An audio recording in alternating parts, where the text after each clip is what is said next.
Hello बच्चों, let's read this question. The question says, arrange the following aqueous solution in order of their increasing boiling point. Option दे रखा है 10 to the power of minus 4 m NaCl, 10 to the power minus 4 m urea, 10 to the power minus 3 m MgCl2, 10 to the power minus 2 m NaCl.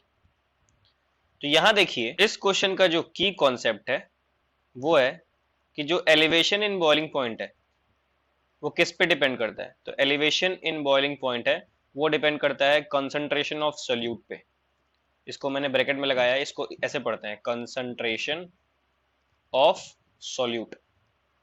अब देखिए, अब ये भी बोलता है कि जैसे जैसे आई की वैल्यू इंक्रीज होती है वैसे वैसे क्या होगा, हमारा कंसंट्रेशन भी इंक्रीज होगा। तो ऐसे बोल सकते हैं कि जो एलिवेशन इन बॉइलिंग पॉइंट है, एलिवेशन इन बॉइलिंग पॉइंट वो डायरेक्टली प्रोपोर्शनल होगा आई इंटू कंसंट्रेशन पे, आई इंटू कंसंट्रेशन ऑफ सॉल्यूट पे डिपेंड करेगा। अब यहाँ पे देखिए हम लोग निकाल लेते हैं इसकी वैल्यू। इसकी वैल्यू जिस भी सब्सटेंस के लिए ज़्यादा होगी उसकी बॉइलिंग पॉइंट ज़्यादा होगी, जिसके लिए कम होगी उसकी बॉइलिंग पॉइंट कम होगी। तो देखिए अगर मैं पहला देखूँ NaCl के लिए, तो NaCl के लिए क्या हो जाएगा, तो NaCl के लिए I की जो वैल्यू होगी वो होगी 2। तो I इंटू कंसनट्रेशन कितना हो जाएगा, तो ये हो जाएगा 2 इंटू 10⁻⁻⁴।